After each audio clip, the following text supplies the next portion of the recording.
Hi, thank you so much for joining me.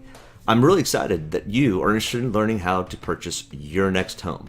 My name is Mark Schrader, and I'm a realtor with Pivot Homes powered by eXp Realty. I'm going to share with you everything you need to know about how to purchase your next home. I am in Virginia, and if you happen to not be, that's okay. As long as you are still in the United States, most of these tips are going to apply for the majority of homebuyers. Tip number one. Are you financially ready? So you need to have a credit score of preferably above 640. There are lenders who can go lower to maybe 620 and some even go as low as 580. But you're going to have to pay a lot more in interest for that type of loan.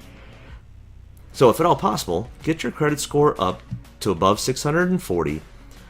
And if you don't know how to exactly do that, we can have you talk with one of our preferred lenders, or you can go somewhere like myfico.com, which will give you lots of great tips on how to raise your credit score. And if you don't know what your credit score is, go somewhere like Credit Karma or one of those free services. Most local banks will have that as a free service also. Now let's talk about how much money you really need to buy your next home. Most should expect on spending about 3.5% of the sales price for a down payment. This is what an FHA loan requires. Now there are military buyers where you're active duty or retired where you will qualify for a VA loan. And VA loans require no money down. There are also things like USDA loans, where you live in a more rural area and you can qualify for zero down if you're considered a low-income borrower. There are also government grants and programs that give assistance for down payments. Plan on having at least 3.5% down.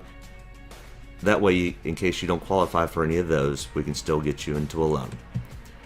Now, there are closing costs, which are the fees involved for borrowing the bank's money for the next 30 or 15 years.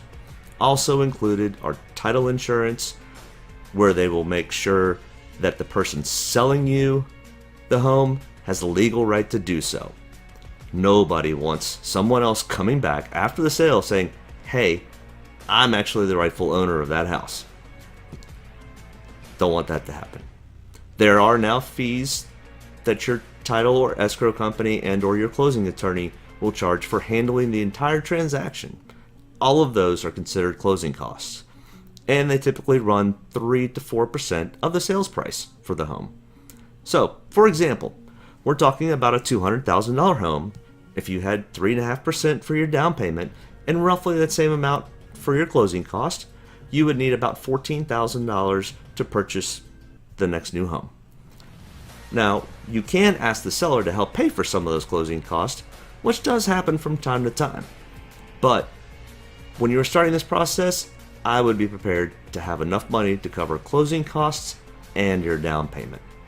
The down payment can be covered as a gift from a direct family member, but before you do this, please check with the lender that you're borrowing the money from and make sure that the type of loan you are getting, this is allowed.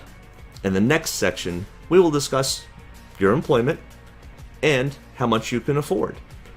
Thanks for starting this process of learning how to purchase your next home. We'll see you on the next video. Thank you.